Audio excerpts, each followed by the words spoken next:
அண்ணாமலை சொன்னார், சிங்கப்பூருக்கு முதலீடுகளை ஈர்க்கிறதுக்காக தொழில் முதலீடுகள் போனார், 6000 கோடி எடுத்து அங்கே பதுக்கிட்டாருன்னாரு. அங்க பதுக்கிட்டாரு அப்படின்னு சொல்ற ஒரு விஷயம்ன்றது வந்து ஒரு ஒரு நார்மலான ஒரு இது தானே சார், அந்த வார்த்தை தானே சார். ஆனா நீங்க சொல்றது நார்மலான வார்த்தைகள் இல்லை சார். அதுக்கு தான் நான் பதில் சொன்னேன். 6000 கோடி எடுத்துன்னு வீட்டிலேருந்து போகலாம், ஏரோட்ரம் வாசல் வரைக்கும் போகலாம்.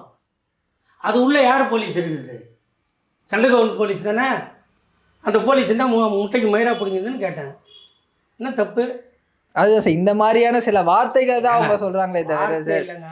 எதிரி என்னவோ அவனுக்கு எதை எங்கே அடித்தா எப்படி அடித்தா வலிக்கும் அப்படி தாங்க அடிப்பேன் நான். அதுதான் சார், இதுதான் வந்து கலைஞரோ அண்ணாவோ பெரியாரோ இல்லை வந்து முத்துவேல் கருணாநிதி ஸ்டாலினோ சொல்லி கொடுத்துருக்காங்களா அப்படின்ற மாதிரி கேட்குறாங்க சார். இல்லைங்க, இதுக்கு சொல்லிக் கொடுக்க வேண்டியது இல்லைங்க.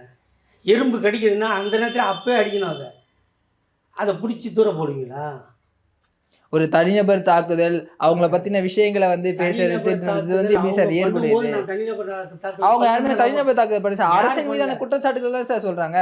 அது நீங்க குற்றச்சாட்டு விமர்சன ரீதியாக சார் நீங்க எதிர்கொள்ளணும். ஆனா அதை விட்டு நீங்க தனிநபர் தாக்குதல் தான் சார் தொடுக்கிறீங்க. பண்ணவே மாட்டேன். யாரையுமே சும்மா கடகரன்னு போய் பேசுறதுக்கு நான் பைத்தியமா?